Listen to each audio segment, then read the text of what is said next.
Lansing's only sports station. The Game, 7:30. Let's play.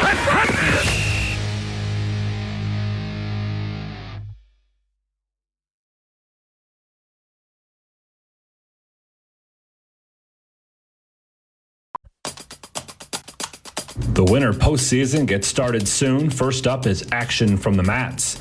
And an exciting weekend coming up for high school girls with an eye towards leadership. I'm John Ross, and this is This Week in High School Sports, powered by Michigan Student Aid. The 26th MHSAA Women in Sports Leadership Conference is set for February 4th and 5th in Lansing. A couple of days after that, February 7th, is the 38th Annual National Girls and Women in Sports Day. Both events aim to inspire girls to play sports, as there are numerous benefits to being a part of a team. An increase in confidence, physical and mental strength, and character are just some of the benefits of participating. The MHSAA sponsors 15 sports for girls with more than 111,000 participants. Michigan ranks 9th nationally in the number of girls participating, and that number counts students for each sport played, meaning students who are multiple sport athletes are counted more than once. The most popular sports in Michigan continue to be outdoor track and field and volleyball, followed by basketball, cross country, and softball. Studies also show that more than 40% of female athletes play more than one sport. And when you break it down by class, a third of Class A athletes play more than one sport, with that number rising to 45% for Class B, 56% in Class C, and a whopping 62% in Class D. More information on the Women in Sports Leadership Conference and the number of participants in the state can be found at MHSAA.com. It's time for Game Balls, when we highlight a trio of standout performances from the past week. First, Constantine wrestler Greg Reed. The 190-pounder won 4 matches at the Greater Berrien County Wrestling Invitational. 3 of those wins were in under a minute, and he helped Constantine capture the team title as well. Clarkston's Kyle Lynch netted 2 power play goals and a 6-1 win over M1 United. The victory gives Clarkston at least a share of the OAA Red title. And 2 1,000-point scorers to tell you about this week. Both Carson Viz of Grand Rapids South Christian and Donnie Yeager of Nouvelle went over 1,000 career points in basketball wins last week. For high school seniors, the matchup of the year isn't on the field. It's actually online. That's right. When you fill out the FAFSA, the free application for federal student aid, you could also be eligible for thousands of dollars in additional money from the Michigan Achievement Scholarship. Yep, nearly 80% of students who fill out the FAFSA may be eligible. Now that's a matchup we can all root for. Get started today at michigan.gov/achievement. The Michigan Achievement Scholarship. It's a game changer.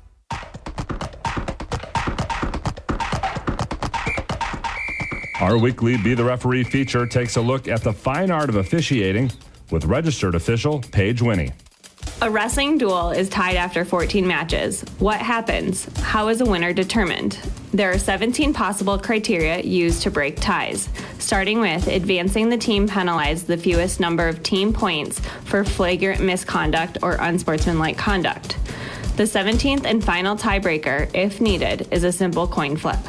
But how often are these steps actually used? A regular season dual meet last week went to the 7th tiebreak. And in 2017 Division III Finals, Richmond beat Dundee for the state championship by going to the 8th step in the tiebreaker procedure. Richmond had scored more total first points and was crowned the winner. Thanks, Paige. Now more than ever, we need officials. If you're interested, please go to the MHSAA website now to register. Now that you know how to deal with tiebreakers and wrestling duel matches, let's go over the wrestling postseason schedule.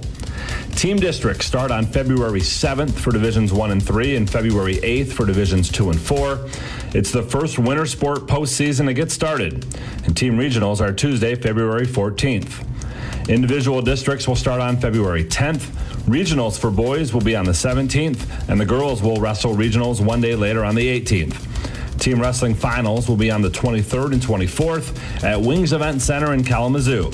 And individual finals will be March 1st and 2nd from Ford Field in Detroit. The final round will be Saturday afternoon with all 5 championship mats, Divisions 1, 2, 3, 4, and the girls division, starting at about 3:45 p.m. Ticket information for all rounds can be found at MHSAA.com, as well as the latest brackets, locations, scores, and more. You've been listening to This Week in High School Sports, powered by Michigan Student Aid, a production of the MHSAA Network. Thanks for joining us. I'm John Ross, and we'll be back next week.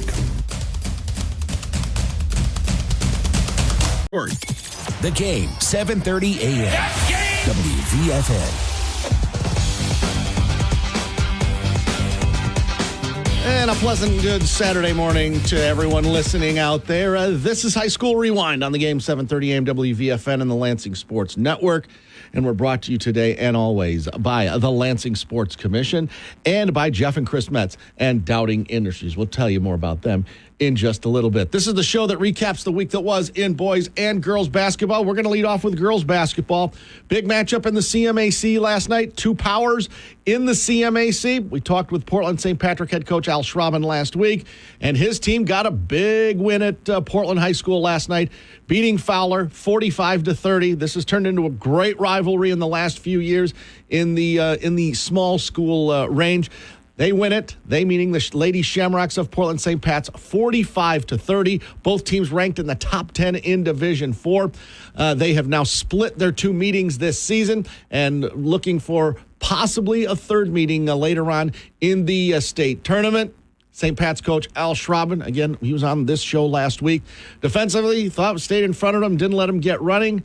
So he said, we'll enjoy this one for a day or so and then get back to work. Yeah, 24-hour rule, stuff like that. Graceland Rocky, who's been very good in recent games for St. Pat's, 15 points, 11 rebounds. Laney Meredith, who's been their leading scorer, 12 points and 6 steals. And St. Pat's is now 10-1 in league play. They are in the lead in the CMAC. Talked last week about being five teams within, 2.5 games of each other. Well, with St. Pat's win over Fowler and PW losing earlier this week, it's basically now 4 teams within a game and a half of each other in the CMAC. St. Pat's is leading, as I said, at 10-1. Fowler and Dansville, both 9-2 in league play. And Bath, just a half game behind them, they are 8-2 in the CMAC. So that's what's going on in the CMAC. On the girls' side, we'll talk a little bit more about the girls. Well, in fact, let's keep talking about it because Ovid Elsie, who was my number one team in the girls basketball poll, my personal girls basketball poll, which you can see every week on the game, 730am.com. Ovid Elsie, they lost at home to Williamston earlier this week, 54-44. Williamston, a team that's been under the radar this season, but they're leading the CAAC Red with 3 league games to go. And that's a great win for Coach Pete Cool, going on the road and beating Ovid Elsie. So you know that the list is going to be different coming up on either Monday or Tuesday. Also, DeWitt took the lead in the CAAC Blue with a big victory over a Holt earlier this week, and they found a third scorer. Did DeWitt. They took care of it with, Carly Dennis has joined Maddie Ewell and Tara Kearns as their third scorer. Big win over Holt earlier this week, 52-37. They were ranked 10th in Division I this week, probably going to move up, and they are in the driver's seat in the CAAC Blue on the girls' side. So that's how that looks there. Lance talked about Williamston. They're leading Hazlitt right now by a game. They've got one more matchup to do this season. Going to come down to Lansing Catholic and Portland for the CAAC White Championship. Catholic 7-0 in league play. Portland is at 7-1. We already talked about what a jumbled mess, and I don't mean that derogatory. Fowler, St. Pat's, Dansville, and Bath on the girls' side. On the boys' side, the game we were at last night, myself and Eric Doc Love, it was Okemos showing their power. Inside, Colin and Brennan Walton combined for 23 rebounds as a tandem. They both had double-doubles, and they beat Everett 73-49. The stunning stat, and if you were listening to the broadcast, we talked about it in the postgame show, Okemos out-rebounded Everett last night 41-15. 41-15.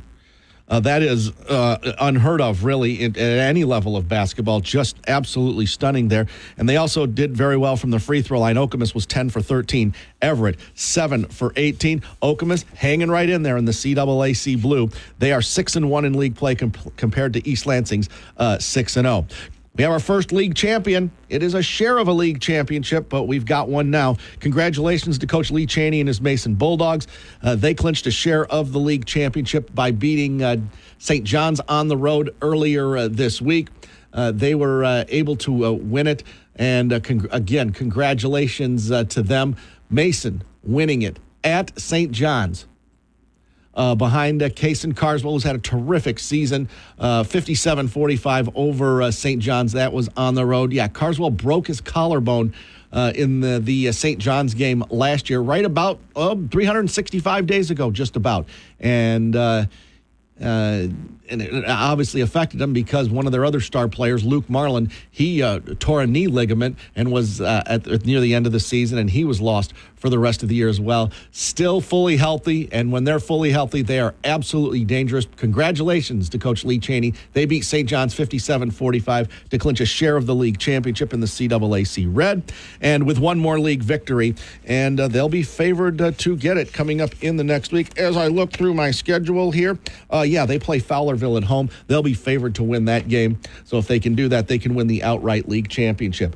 Another team that took a step forward is Sexton in the CAAC White. They are now 9-0 in league play. They beat Olivet last night on the road 64-61. Understand it was a very exciting game. And I understand Olivet hit a three-pointer at the buzzer, but the officials ruled that it was after the buzzer, so the basket doesn't count. And Sexton able to win 64-61. And they are, Coach DeLeon Deering doing a terrific job in his first season.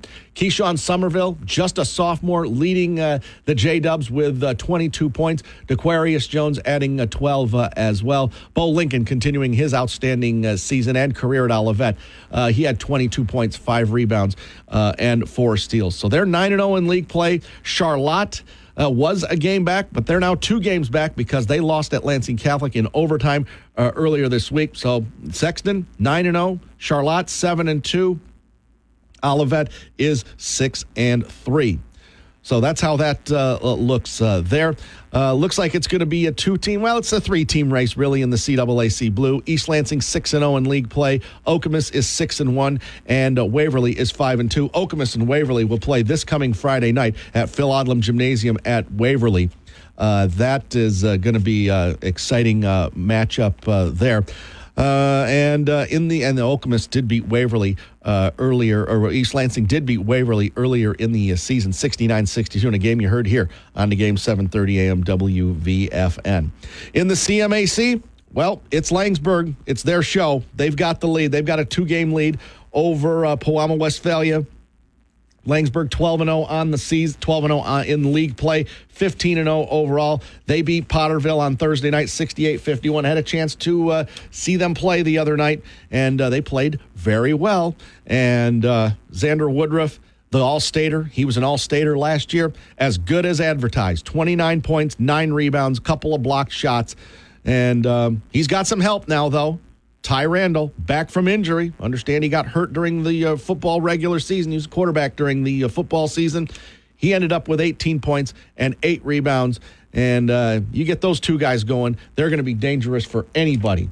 They are 15-0 on the season right now. They were 25-1 last year. And going back to the end of the 2021-22 season, the Laingsburg Wolfpack have won 43 of their last 45 games. That's 43 of their last 45 games. And coming up on the other side of this first break that's coming up here shortly, we're going to talk with first-year Laingsburg head coach Tim Beebe. Just made contact with him, and he's going to be joining us as well. So that's what's going on there. Got word from Jeff Kimmerly from the MHSAA earlier this week. You may have heard it when he was on with Fred Heumann on Stout on Sports on Thursday.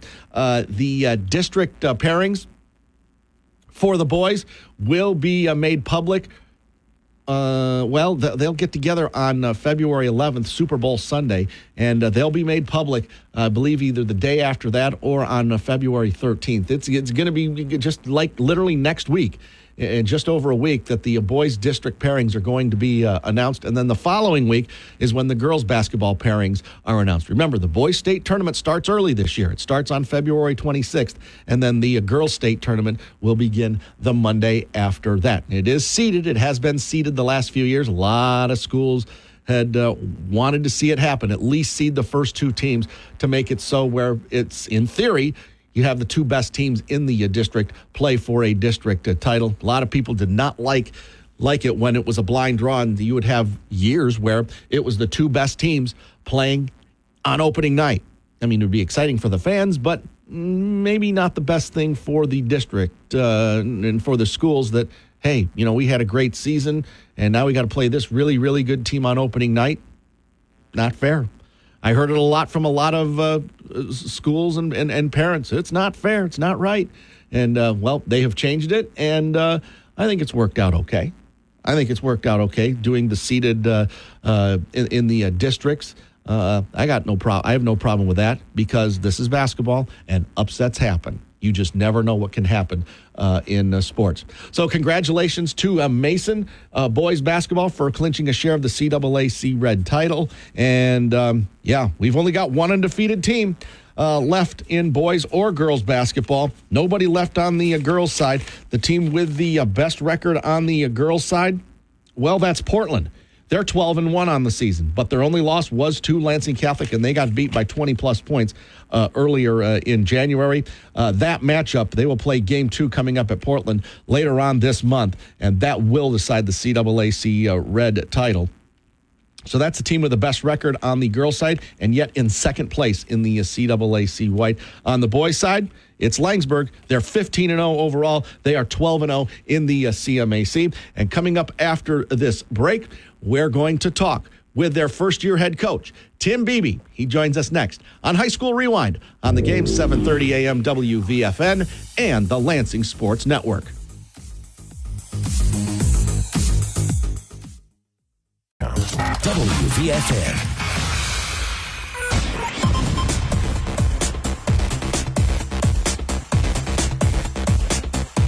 Welcome back to High School Rewind here on the game 7:30 a.m. WVFN. It's brought to you by Jeff and Chris Metz at Dowding Industries and the Lansing Sports Commission. Happy to be joined now by the first-year head coach for Laingsburg boys basketball. They are ranked number one this week, or have been number one this week in my personal top 10 high school boys basketball poll. They are the last undefeated team in the area. It's more of a reward for being undefeated than anything else. We know there's other outstanding teams out there, East Lansing and Okemos and Waverly and Mason and all of that, but they do have losses in their loss column, and this team does not. The Wolfpack of Laingsburg, they are right in the top 10 in the state.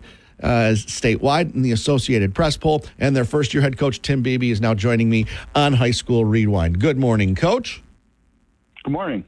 Well, Coach, I had a chance to go see you play for the first time this season at Potterville on Thursday night. It was a very good, I wouldn't say great, but very good performance by your team, winning 68-51 in a tough place to play at Potterville. Always tough place to play. And, I've seen Xander Woodruff play here and there for the last couple of years, and he's as good as advertised. All he did was go 29 points, 9 rebounds, a couple of steals. I mean, he's obviously your best player. He's an all-stater last year. He's probably going to be that this year. I have to start with Xander Woodruff before talking about the rest of the guys. Sure, absolutely. Xander's very talented. He gets, tons of attention every night from teams. They have all kinds of different defenses and schemes, and they play him real physical. And he does very well, just dealing with that. He's got a very good demeanor. He doesn't react, doesn't, get frustrated. He just keeps playing, and he's gotten used to that, and it doesn't seem to bother him nearly as much as it used to. So really proud of him for that. Yeah, and you beat Fowler earlier this week at Laingsburg, 65-45. All he did was score 42 points. And it looked like for a while, 42 points. And it looked like for a while against Potterville he was going to, but it seemed like he wanted to get his other teammates involved in the second half. And he only, in quotation marks, scored 7 of his 29 in the second half. And he did a good job of doing that.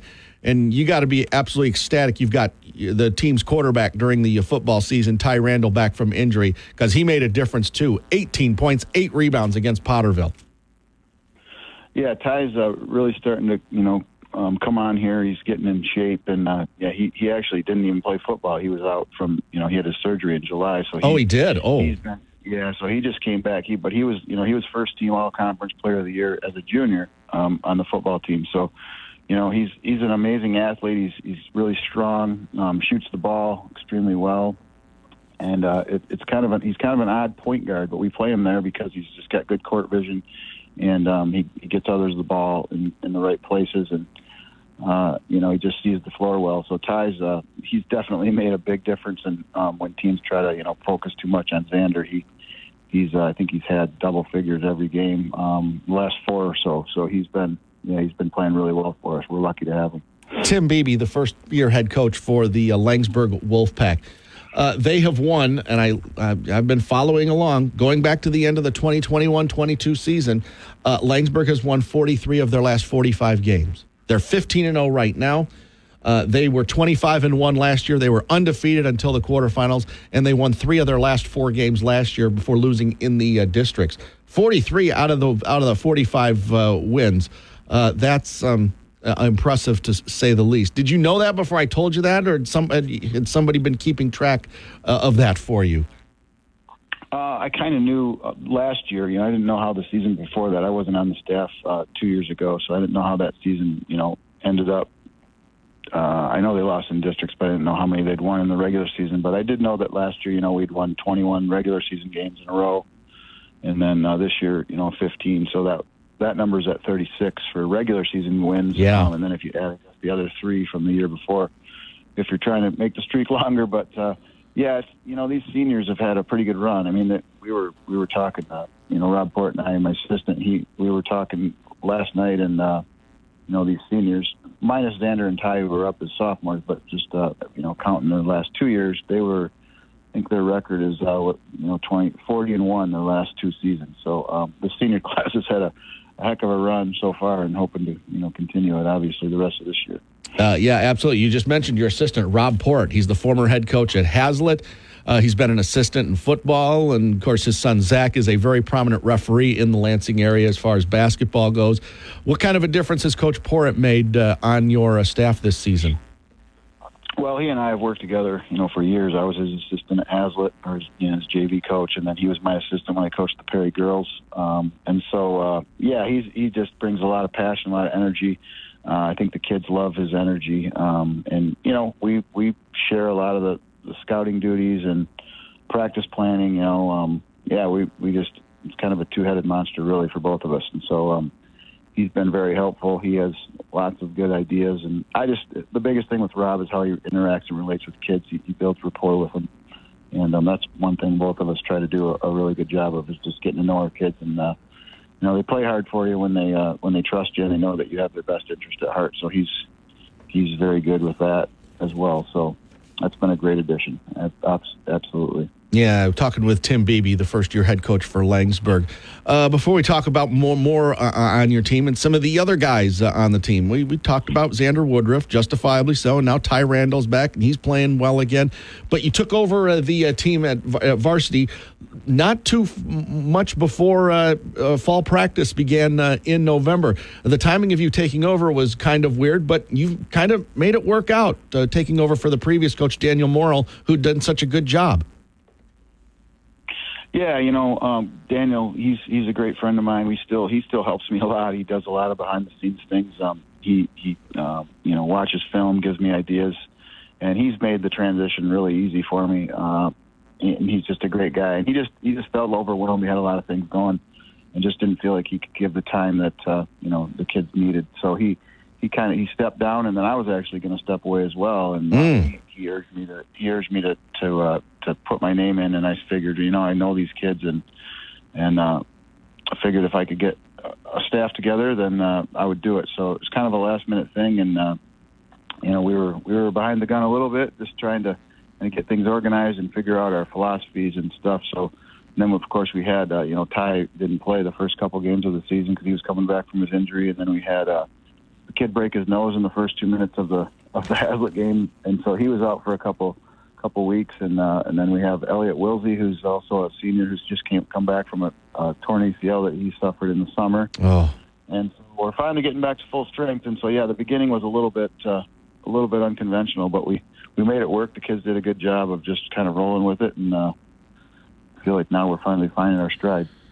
I would say so, being 15-0. You talked about Elliot Willsey just coming back. So that was the kid that had the leg brace on. You see a lot of these, unfortunately. A lot of kids trying to come back from ACL tears. Like Luke Marlin, he's been wearing a brace all season long. The terrific player at Mason tore his ACL right near the end of the regular season last year, and he's been wearing that all season long. Talk about some of the other kids on your team, some of your other starters. Vance Klont, Jackson Aldrich, and Mitchell George, just some of your other starters and some of your other guys too.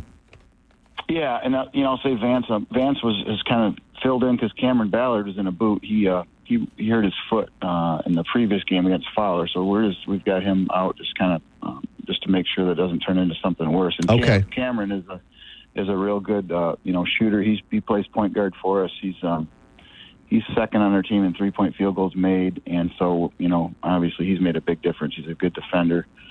So Vance filled in for him, and Vance is a very good shooter and also defender. So Vance kind of just, stepped up and did what Cam's been doing and filled his shoes and got more minutes, and I think he really capitalized on it. He had a couple of big threes on Friday, and he's done a really good job.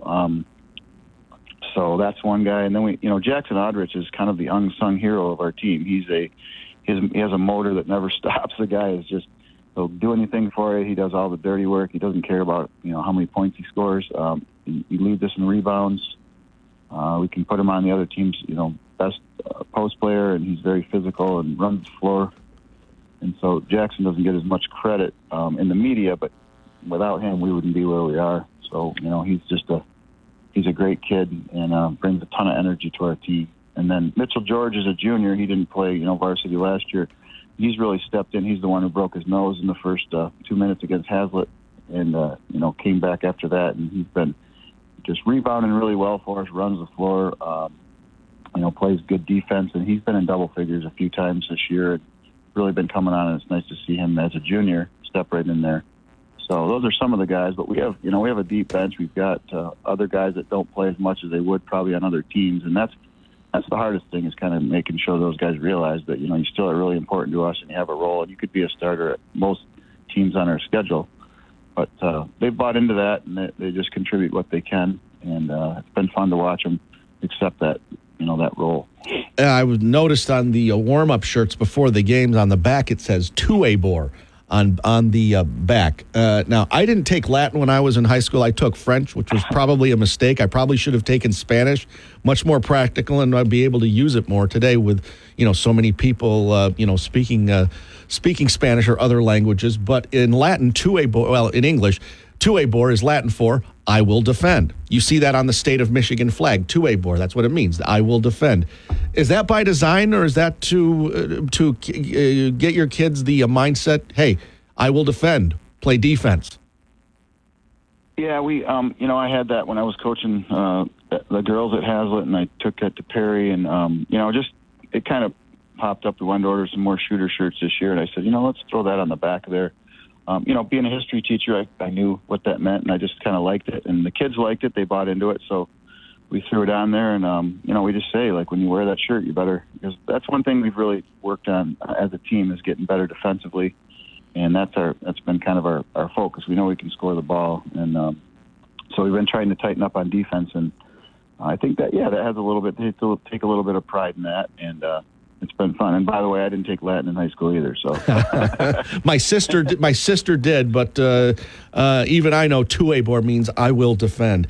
And that's pretty cool. And it's obviously working for you. And, at Laingsburg, defense is big time, going back to when the great Greg Mitchell was coaching there, and because defense was big with him. And your girls coach, Doug Hurst, I remember him telling me one time that his goal for his team wasn't to score a whole bunch of points. It was to hold the other team under 30 per game. If he held the other team to like 26 or 27 points, he was happy with that. Shows you how important defense is, especially at Laingsburg. Yeah, I mean, Greg obviously set the bar for Laingsburg boys basketball, and I was on his staff for a couple of years because I did my student teaching there. So that's where I really got into coaching. And, I learned a lot from him. He's been a great mentor through the years. And then Doug is a good friend of mine, and, we've coached against each other, and I helped him for a couple of years. And, yes, he's a very intense defensive coach. So Laingsburg is definitely been known for its defense, and we've just tried to continue that tradition. You've got a busy week coming up in the next week. I'm looking at your schedule on the MHSAA website. Is this correct? Because of makeups, you're playing 3 games in 3 days. You've got Perry at home, Saranac at home, and at Lansing Christian. Am I reading that right? That's correct. We had our Saranac game from, we had that snow day a while ago, and right. They got pretty bad weather over there, and we actually had a date on MLK Day to make it up, and then their roads were so bad they couldn't come. So we just had to figure out a place to put that one, and it's not as bad as it sounds just because I think they have a game on that Tuesday as well. So both of us are playing back-to-back on that Wednesday, and everybody's in this situation right now with games that have had to be rescheduled. So yeah, we got 3 in a row, and we gave them Friday off, and we're going to come in on Sunday instead just to give them a little bit more, a little bit of a rest, and try to double and triple prep for those teams on Sunday and Monday, and that's just how you do it. That's kind of how the tournament is. So we're embracing that, as just kind of selling it that way. Hey, sometimes you just got to do stuff like that, and we have a lot of guys that can fill some minutes and things. So we'll probably use our bench a little bit more in some of those games just to rest some legs if we can, because we're confident in them, not because we think that we're better than the teams we're playing, but just because we trust our guys, and this is the time to use our bench and a little bit more than we have been. So. Yeah, my goodness. I mean, this is like a conference tournament. You see college conference tournaments go through this all the time when we get into March. So back to back. NBA teams don't even do that anymore. So, I mean, they used to way back in the day, way back before even I was born. There were times where they would play Friday, Saturday, and Sunday because that's when they drew the best. So you see that sometimes in hockey, which is, I don't know how the heck they do it as physical a game as hockey is. But so that's interesting there. You play at Freeland. You got Saranac twice here. You've already played Pewamo Westphalia twice. I have not seen Pewamo Westphalia yet this year. I mean, I've seen you guys play PW over the years periodically. Those games are always very, very competitive, and you've got 2 wins over them this year. It was a classic at PW back in December, and you were able to win, I believe, a week and a half ago. You were able to beat them at home by 10 or 12. Man, I mean, it's a great rivalry in a lot of different sports, Laingsburg and PW, but it's really that way in basketball. Yeah, I mean, PW is a great rivalry for sure, and their kids play so hard, and they the first game was it was crazy. We felt, I think we were down 15-5 or something like that at the end of the first quarter, and just missing a few guys that we desperately needed in that game. Somehow found a way to claw our way back and went into overtime, and it could have gone either way. I kind of feel like we almost stole that one on the road, to be honest with you. The Eklund kid's a phenomenal player. Grady Eklund, he's terrific, yes. Yeah, he's terrific as well. Yeah, absolutely. I think he scored 36 on us, and he could just do all kinds of things. So he does a great job. Dom does a good job over there getting his kids to just play hard. They just do what they do. They don't do anything fancy, and they're very good at it. So we knew the second game was going to be tough, even though we had a couple guys we didn't, and our kids, we kind of sell them on big games. Our kids love big games. We love games where we're playing somebody that's they're going to give us their best effort. I mean, we get everybody's best effort, and we try to embrace that instead of look at it like, oh, here we go again. We want teams to it helps us prepare us for the tournament, and it's just more fun when you get every team's best effort. So we like that. So. Yep. Tim Beebe, the first-year head coach for Laingsburg. You host your district this year: Bath, Dansville, Laingsburg, Leslie, Perry, and Stockbridge. Those are the teams in your district this year. Stockbridge 11-4.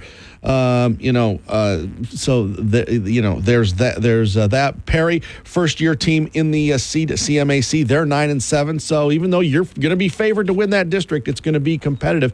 And what about the district? And what about with Perry and Lansing Christian in your league now? You've got 10 teams in the league right now. What do you think about league expansion? Well, it's I like the 2 schools that came in for sure. I think they fit our league really well. The only thing is you don't get as many. We have 20 league games, so you or 18 league games, so you only get 4 non-conference, opponents, which is kind of nice to go out and play some teams that you don't see regularly. And so, which we've done, we've scheduled Freeland, who's very good. They're ranked in Division II, and we've scheduled Plymouth Christian Academy, who is in the, who lost to E-Course the game before we did last year. And so we've tried to schedule some opponents. You just don't get that opportunity to get as many on there, that even some of the good area teams around here that we'd like to play. But, they're a good fit. Perry and Lansing Christian both have, pretty good traditions. And Perry's having a very good year. They've got some talented kids, and we play them Tuesday, and that's not going to be an easy one.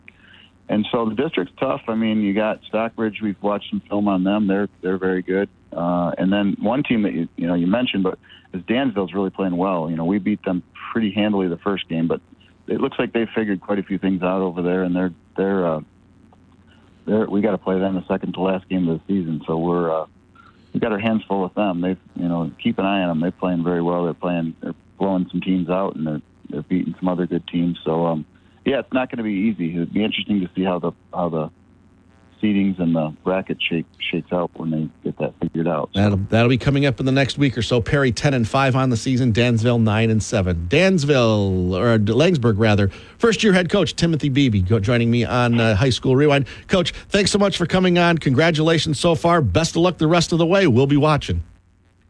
Thanks, Brock, for having me on. I appreciate it. Have a good one. Thank you. Go. Yep, I think you meant to say go Pack, go Wolfpack. Yes, indeed. Laingsburg 15-0 on the season. We'll take a timeout. We'll come back. Brian Calloway, the prep sports editor of the Lansing State Journal, LSJ.com, coming up next. This is High School Rewind on the game 730 AM WVFN, brought to you by Dowding Industries, Jeff and Chris Metzen Dowding Industries, and the Lansing Sports Commission. Lansing Sports Leader, the game 730 AM.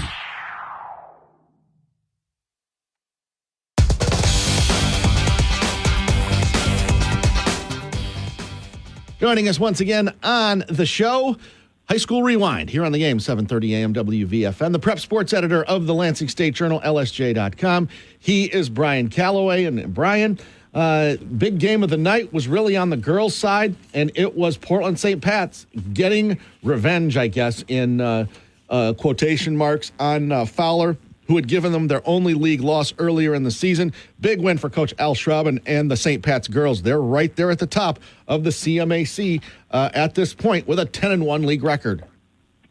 Yeah, that was a big game for Portland St. Patrick, and obviously they are a team that has been rolling. They haven't lost a game since the start of 2024. Had a number of big wins along the way. When you look at, starting with the Ovid-Elsie game that they won on Martin Luther King Day, then followed that up with a win over Dansville, and then obviously being able to get revenge on Fowler as well too. And this is a team that is playing some very good basketball right now, and is in control of the CMAC race right now as well too, because both of those teams were tied atop the league standings entering that matchup last night. So definitely a big win for Portland St. Patrick, and they have themselves in a good spot. But also, they do have some challenging games, coming up. Obviously with Bath and Dansville on the horizon, Westphalia over the final 4 weeks of the girls' season here. Yeah, so long way to go there, but it was basically a 5-team race now. Well, it's kind of down to a 4-team race now. St. Pat's at 10-1, Fowler and Dansville at 9-2, and Bath at 8-2. It is going to be a fight to the finish, no doubt. Yeah, definitely. And we've seen that, over the last few weeks with just the number of overtime games between some of these top teams in the league. When you look at the Fowler-Dansville game going to double overtime, Fowler and Bath going to overtime, Portland St. Patrick and Bath going to overtime as well, too. So a lot of tight games between the top teams in this league. Brian Calloway, the prep sports editor of the Lansing State Journal, LSJ.com. You mentioned a team that Portland St. Pat's had beaten on Dr. Martin Luther King Day, and that's Ovid-Elsie, and they were beaten earlier this week by Williamston, who's the semi-surprise leader in the CAAC Red. They're undefeated in league play, and they beat Ovid-Elsie earlier this week, I believe back on Thursday.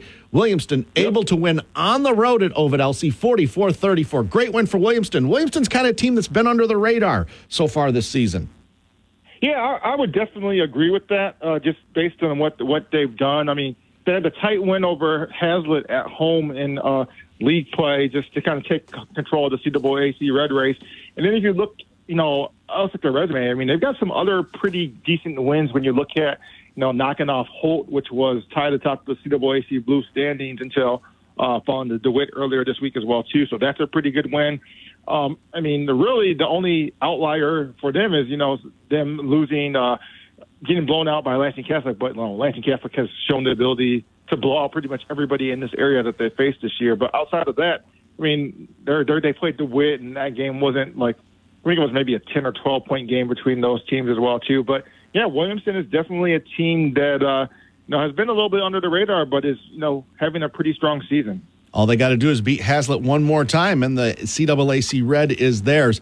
You mentioned DeWitt just a moment ago. Big win for them this week. They were able to beat Holt at home 52-37. They're now in control in the CAAC Blue with a 7-0 league record. Yeah, they've been impressive as well, too. They followed that win over Holt with the win over Grand Ledge last night as well, too. So, Tara Kearns and Maddie Yule have been the two leading the way, but they've gotten some help this year. And we've seen people like Carly Dennis, who's averaging double figures for DeWitt. I mean, she's a sophomore, and she's stepped up. Yep.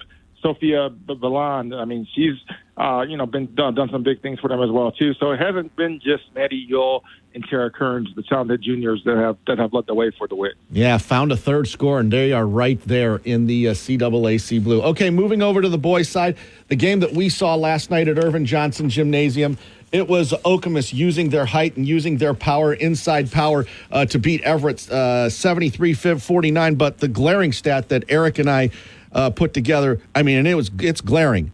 Okemos, 41 rebounds. Everett, only 15. Wow. That's kind of crazy when you think about that stat right there, but that is a very glaring stat. And, Okemos was just able to, keep some plays alive with their big men. Obviously, Callan and Brennan Walton have been just huge for them this season. And I wrote a little bit, kind of about the twin brother tandem in the Lansing State Journal last night after that game.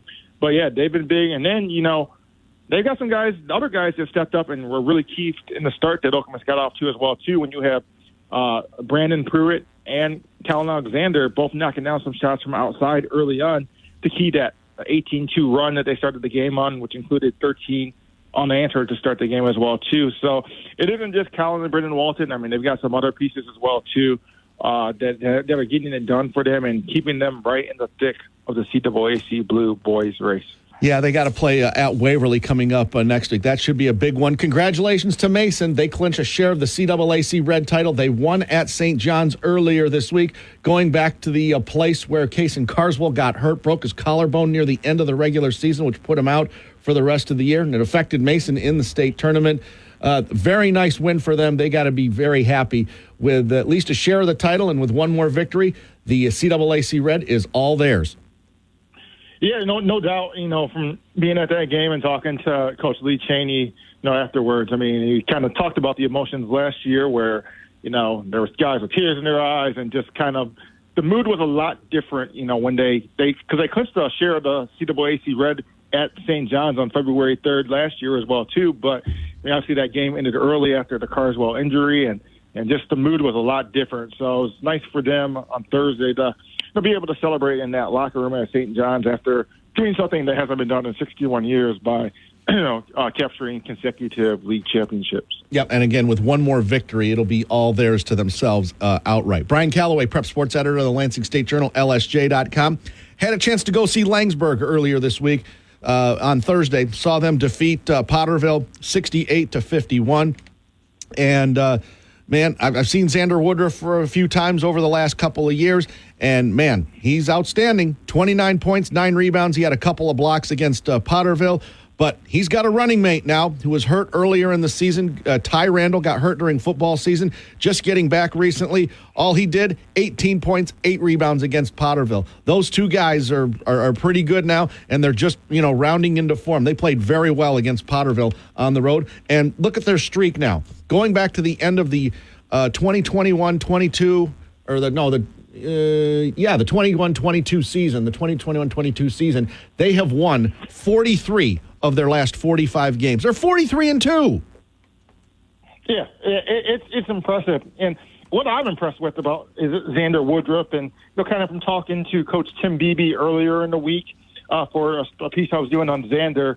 I mean, the fact that he's increased his scoring by 7 points a game this year is absolutely crazy, considering that, there's a lot of attention and a lot of eyes on him based on what he did last year when he averaged 23.8 points a game. But he's averaging 30.8 points a game, which is pretty crazy. But he's doing some big things for Laingsburg this season, and yeah, it's going to be exciting to see how far they can get because obviously this team made it to the quarterfinal last year, and they got knocked out by E-Course, but they felt like that it was this one bad quarter that separated those two teams there. So be interested to see how well this team can keep it up, but they've definitely been impressive.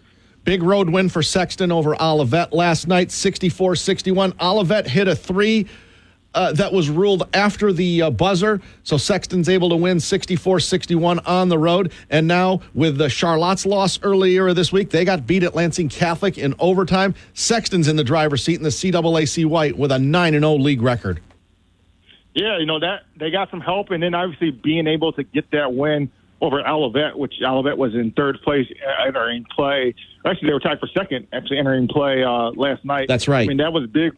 That was big for Sexton because now they have a 2-game lead in the CAAC White heading into the final 3 weeks of the regular season. So they're definitely in a good spot, but they have some games coming up as well too. I mean, Ionia is a team that has been playing better, and they got a win last night. Obviously, Charlotte is a team that is very formidable as well too, and can knock them off as well too, and tighten things as well too. So still some big games coming up for the J-Dubs, but definitely in a good spot in the league race for sure. And finally, East Lansing. They've been the best team in the area all season long. So imagine my surprise when I saw it, Sunday morning, that I saw that they had lost to Warren Lincoln. That was a big-time surprise last Saturday. They were able to rebound and win at home against Grand Ledge, but it doesn't get any easier today because they're playing this afternoon or sometime today against one of the best programs in the state in name your sport, Orchard Lake St. Mary's. Yeah, and that was a big test that they had last weekend going against Warren Lincoln, which was ranked number 1 in Division II. So Warren Lincoln is a very strong program, and I think that's one of the things that Ray Mitchell has done this season. I mean, he's really gone out and tested this team, and they've gone to showcases all across the state to play different styles of team. I mean, they played East Kentwood, they played Detroit King. I mean, they played, I think, River Rouge. I mean, they played a lot of different teams, and they're one of those teams that's kind of taken advantage of the 22 regular season games and use it to go out and play teams from around the state just to best prepare themselves for March. Because obviously, I mean, this team has very high aspirations based on all the talent that they have, and a lot of those guys are sophomores and juniors as well too. So I think they're trying to maximize the next 2 years and do some special things. And I think going across the state and testing themselves like they've been testing themselves against teams like Orchard Lake St. Mary's today and Warren Lincoln. I mean, it's a good thing for them. And finally, about East Lansing, they play Everett at home next Tuesday. And then on Friday, the rematch against Waverly, this time at Phil Odlum Gymnasium. Waverly and Okemos, really the only teams in this area that have been able to stay with them because East Lansing is taking care of everybody else pretty easily in this area. Be a tough one next Friday night against Waverly. East Lansing did a good job of defending Derek Thomas II, and if they can do that again, they certainly will be able to win. But that's going to be a raucous atmosphere at Phil Odlum Gymnasium on next Friday, won't it? Oh, yeah, it definitely will. And obviously we saw it was pretty awesome crowd when they played at East Lansing on January 11th as well, too. That was a pretty exciting atmosphere as well, too. And, I mean, there's just been exciting atmospheres that have really followed East Lansing all year. I remember being at their season opener against Lansing Catholic, and that game was packed. And you look at the Okemos game, and it was a packed gym for that game as well, too. But, I mean, they've just become a pretty must-see team in the area where a lot of people are following them just based on the potential that they have and the talent that's on their roster. When you have got two guys with D1 offers, maybe a third guy that could go D1 as well, too. I saw that Cam Hudson just got an offer from Miami University, Miami, Ohio last night. And, KJ Torbert's got offers, or D1 offers as well, too. So a lot of people are interested in this East Lansing team, and, they've been a fun team to follow for sure. Brian Calloway, Prep Sports Editor of the Lansing State Journal, LSJ.com. Brian, thanks so much for coming on. As always, we'll talk to you again, same time, same station next week. Hey, sounds good, Brock. Thanks for having me. All right. Yeah, Brian Calloway, prep sports editor of the Lansing State Journal. We got a busy day coming up here on the game, 7:30 a.m. WVFN, and the Lansing Sports Network group of stations. Coming up at 3:30, 1240 WJIM, Classic Rock 94.9 MMQ. It's live at Breslin. It is Steve Goff and the great Chris Solari from the Detroit Free Press and Gannett, LSJ. 3:30 to 4:30, live at Breslin, out at the Breslin Center in East Lansing before Michigan State plays Maryland this afternoon. Michigan State men's basketball hosting Maryland coming up at 4:30. That's 4:30 pregame with Will Tiemann and the guys over at the Breslin Center. That's what's coming up today. Michigan State, Maryland in men's basketball. Here on WVFN, coming up this afternoon, 5:30 pregame. Michigan State hockey, trying to get revenge, trying to split the series against Notre Dame. Michigan State losing to Notre Dame last night 4-1. They'll try to get a split in the series tonight. 5:30 p.m. pregame here on WVFN. Scott Moore and Rob Woodward. Coming up next week, we got Eric and I have options next week for boys or girls basketball. We're pretty open next week, so you could hear a game. Well, not on Monday, but other than that, any day, Tuesday, Wednesday, Thursday, or Friday, you could hear a game coming up. We'll let you know probably early next week what game that we'll be looking at coming up next week. And, of course, we'll recap everything coming up next Saturday. High School Rewind, 10 a.m. until 11, here on your trusted source for high school sports coverage, the game, 7:30 a.m., WVFN. Dowding Industries, we thank them for sponsoring us today and all season long, as well as the Lansing Sports Commission. No matter the sport, the Lansing Sports Commission can make your next event your best event. Plan on something greater. Find out more at lansingsports.org. And, yes, Jeff and Chris Metz at Dowding Industries. Always interested in individuals that have the drive and desire to be successful in work and in life. Check them out at dowdingindustries.com. You may find a successful future here. That's going to do it for us. I want to thank Brian Calloway, prep sports editor of the Lansing State Journal, as well as Tim Beebe, the first-year head coach for Laingsburg boys basketball. Thank them for coming on today. This has been High School Rewind on the game, 7:30 a.m. WVFN. We'll talk to you next week.